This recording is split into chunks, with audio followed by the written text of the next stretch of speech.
नमस्कार, मैं हूं आपके साथ पूर्णिमा मिश्रा। हमारे खास प्रोग्राम क्या कहते हैं नरेंद्र मोदी में आज आपको सुनवाएंगे पीएम मोदी का वो ऐतिहासिक भाषण जो उन्होंने 9 जून 2013 को गोवा में दिया। अपने भाषण में मोदी जी ने कहा कि हमारे कई कार्यकर्ताओं ने पार्टी के लिए जिंदगी गंवाई है, उनको मौत के घाट उतार दिया गया और हमें अपने विचारों से विचलित करने का भी प्रयास किया गया। लेकिन उसके बावजूद भी बीजेपी का कार्यकर्ता न उसने रुकने का नाम लिया, न थकने का नाम लिया, न ही झुकने का नाम लिया।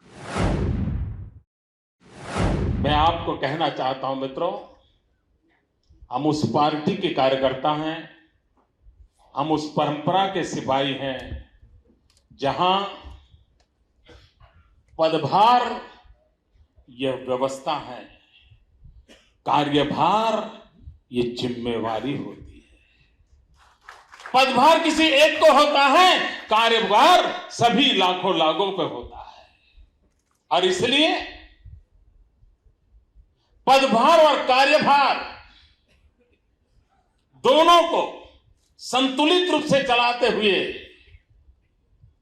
हम सभी मिलकर के इस देश के सामान्य नागरिक की जो आशा आकांक्षा है उसको परिपूर्ण करने में कोई कमी नहीं छोड़ेंगे। ये मुझे भाजपा के कार्यकर्ताओं का पर विश्वास है। मित्रों, मुझे भाजपा के कार्यकर्ताओं पर विश्वास इसलिए है, एक समय था जब गोवा में भारतीय जनता पार्टी के कार्यकर्ता जी जान से लगते थे। स्वतंत्र गोवा के आंदोलन में जगन्नाथराव जोशी जैसे महापुरुषों ने जुल्म सहे थे, जेलों में जिंदगी गुजारी थी और भारतीय जनसंघ का उस जमाने का कार्यकर्ता इस गोवा की आजादी के लिए जी जान से खपा रहता था। मित्रों, अब तब कहां पता था कि हम कभी इस राज्य के भाग्य के नियंता भी बन सकते हैं।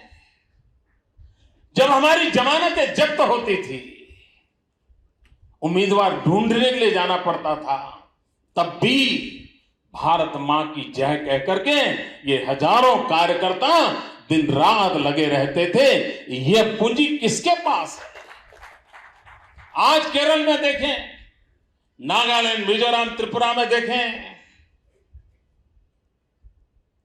मतलब कई हमारे कार्यकर्ताओं ने जिंदगी गंवाई है, उनको मौत के घाट उतार दिया गया, हमें अपने विचारों से विचलित करने का प्रयास किया गया। लेकिन उसके बावजूद भी न भारतीय जनसंघ का या भारतीय जनता पार्टी का कार्यकर्ता न उसने रुकने का नाम लिया, न उसने थकने का नाम लिया, न उसने झुकने का नाम लिया। यही तो विरासत है जिसको लेकर के हम आगे बढ़ रहे हैं। और इसलिए भाइयों बहनों, हमारी कार्यकर्ता नाम की जो व्यवस्था है, कार्यकर्ता नाम का हमारे पास पद जो है, और यहां जिला कक्षा के कार्यकर्ताओं को बुलाया गया है। ये जिला स्तर के कार्यकर्ता जब मेरे सामने बैठे हैं, तब ये पार्टी में ऐसे अनेक लोग होंगे जिनका कभी अखबार में नाम नहीं छपा होगा, ऐसे अनेक लोग होंगे जिनका चेहरा कभी टीवी पर दिखाई नहीं दिया होगा, अनेक लोग होंगे जिनकी पहचान तक नहीं होगी, लेकिन 2-2, 3-3 पीढ़ी से पूरा का पूरा परिवार भारत मां की जय करते करते अपना परिवार लुटाता रहा है, तब जाकर के पार्टी बनी।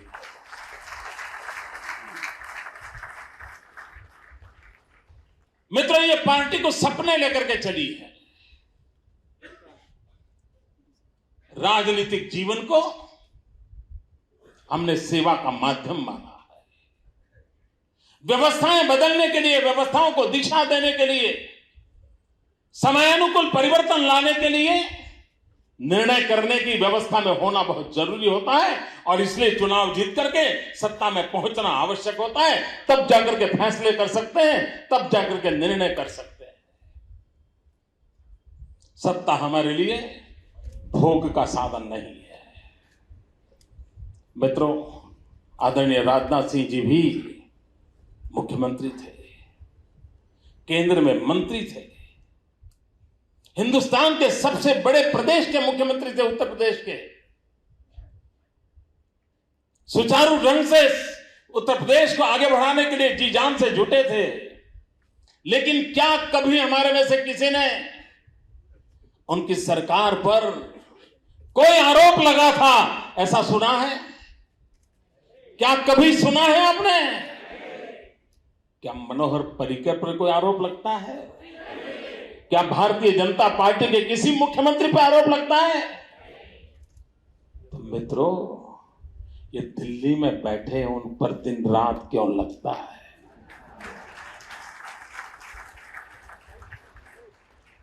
क्या कारण है? और उनको कोई परवाह भी नहीं है मित्रों। वे करप्शन प्रूफ हो चुके हैं। उनको इसका कोई असर ही नहीं होता है।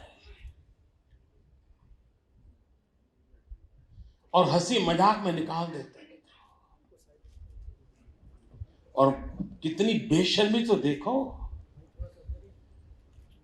अरबों खरबों रुपया खर्च करके टीवी पे एडवर्टाइजमेंट दे रहे हैं। भारत के निर्माण पे हक है मेरा। लोग कहते हैं भारत के निर्माण पे शक है मेरा।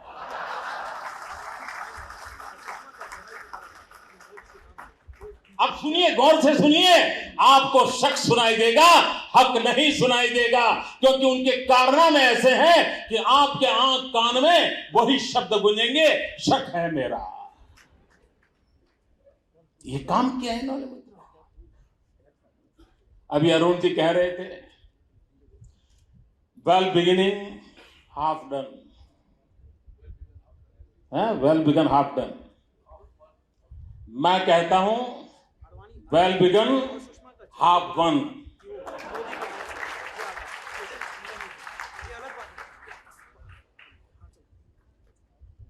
मित्रों, एक सही नेतृत्व में भारतीय जनता पार्टी जो काम कर रही है, और हम सबको जो छोटा मोटा दायित्व मिलता है, जिसके जिम्मे जो काम आएगा। मित्रों, अभी प्रधानमंत्री जी ने इंटरनल सिक्योरिटी की एक मीटिंग बुलाई थी। सभी मुख्यमंत्री उस मीटिंग में थे। और अचानक उन्होंने खड़े होकर के छत्तीसगढ़ में जिन लोगों की हत्या हुई उनके प्रति एक शोक प्रस्ताव प्रस्तुत किया। जब मेरी बारी आई तो मैंने शुरू किया वहीं से। मैंने कहा कि प्रधानमंत्री जी, गृह मंत्री जी, सब लोगों ने आज अपनी बातचीत का प्रारंभ छत्तीसगढ़ से किया है और मृतात्माओं के प्रति श्रद्धांजलि के भाव प्रकट किए हैं। मैं भी उसमें मेरा स्वर मिलाता हूं, लेकिन साथ साथ छत्तीसगढ़ में सामान्य मानवीय की रक्षा करते करते जो शहीद हुए, उन पुलिस के जवानों के लिए भी मैं अपने श्रद्धा सुमन अर्पित। मैंने कहा मैं इसके साथ साथ हिंदुस्तान के 2 सिपाहियों के सर काट के ले गए हैं, उन शहीद सिपाहियों के प्रति भी अपने श्रद्धा सुमन अर्पित। मैंने कहा इतना ही नहीं, केरल के मछुआरे जिनको विदेशियों ने आकर के गोलियों से भून दिया, मैं उन शहीद मछुआरों के प्रति भी अपने श्रद्धा सुमन अर्पित करता हूं। भाइयों बहनों, ये बात जो मैंने वहां कही, क्या इस देश के प्रधानमंत्री को करनी चाहिए थी कि नहीं? क्या ये विचार प्रधानमंत्री को आना चाहिए था कि नहीं? वहां बैठी हुई सरकार के लोगों को उन शहीद पुलिस जवान याद आने चाहिए थे कि नहीं? मित्रों, पीड़ा तब होती है, मौत मौत होता है। हर मौत के प्रति वही पीड़ा होनी चाहिए, वही आदर होना चाहिए। लेकिन दुर्भाग्य से दिल्ली में एक ऐसी सरकार बैठी है जिससे आप न कोई अपेक्षा कर सकते हैं, जिस पर आप न कोई भरोसा कर सकते हैं। और मित्रों, दुनिया में भरोसा सबसे बड़ी ताकत होती है।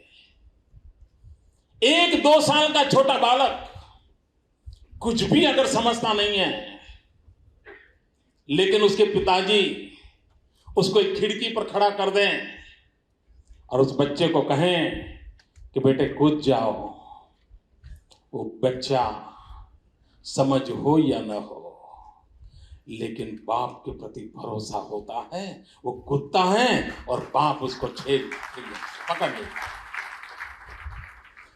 भरोसा नाम की चीज जो है वो सारे तंत्र को चलाती है मित्रों।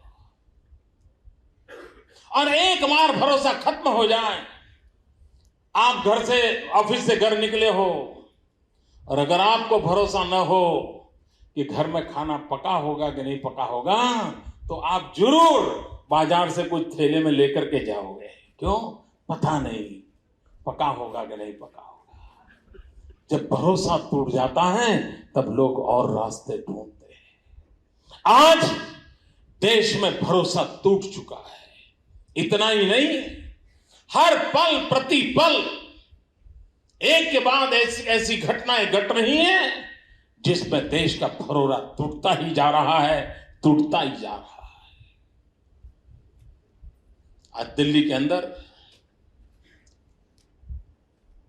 एक जवान बेटी जब घर से बाहर गई हो और शाम को 6 बजे से पहले अगर घर न लौट पाए तो मां बाप का वो 1-2 घंटे का समय इतने संकट से गुजरता है, उसको भरोसा नहीं बेटी वापस लौटेगी कि नहीं लौटेगी। किसान अपनी फसल पैदा करता है, उसे भरोसा नहीं है कि पैदावार के बाद भी दाम मिलेंगे कि नहीं मिलेंगे। ये कब नीतियां बदल दे पता नहीं मित्र, आधी रात में नीतियां बदल देते हैं। और किसके लिए बदलते हैं वो भी बाद में जब सुप्रीम कोर्ट डंडा मारती है तब पता चलता है क्यों बदला था। ये हाल है मित्रों। मेरे जीवन में गोवा अब एक विशेष स्थान पा लिया है। अखबार भी लगातार लिख रहे हैं कि मोदी के जीवन में गोवा बहुत लकी है।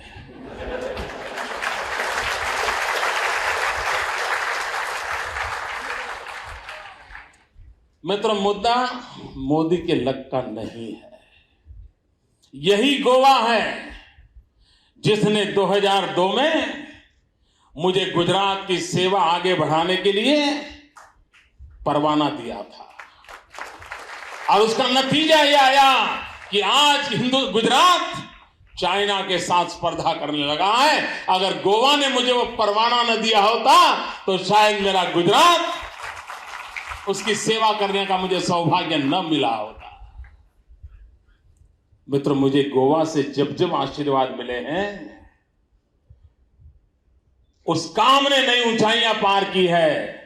और इसलिए मुझे भरोसा है इस बार भी कि गोवा ने मुझे जो आशीर्वाद दिए हैं और अध्यक्ष जी ने जो कार्य दिया है वो भी शानदार जानदार तरीके से यशस्वी होगा, ये मेरा विश्वास है।